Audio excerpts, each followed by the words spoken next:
I'm really glad to be able to be here today to add my voice to the cry that we should get this bill to the floor and get it passed. As both Senators Feinstein and Murray have said very eloquently, this is legislation that has historically had strong bipartisan support. The bill that is before us in the Senate now has strong bipartisan support. I wanted to report to you a visit that I had on last Friday to Nashua, New Hampshire, which is the second largest city in my state. I visited a program called the Bridges Program, which deals with domestic violence and sexual assault. And as part of our discussion, we had the Republican mayor of the city of Nashua, who is a strong supporter of reauthorization. We had the police chief in the city, who is also a strong supporter. And then we had folks who represent the State Coalition Against Domestic and Sexual Violence, and of course, representatives from the Bridges program.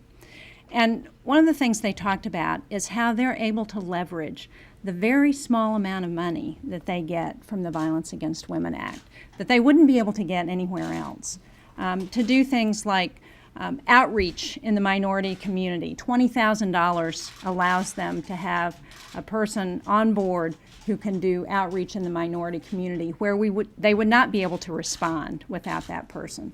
The police chief in Nashua talked about getting $68,000 through the Violence Against Women Act.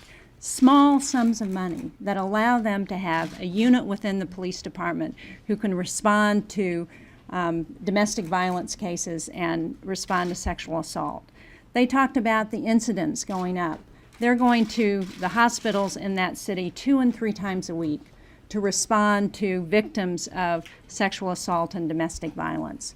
And then I talked to a survivor of domestic violence who was there. And I'm not going to use her name, obviously.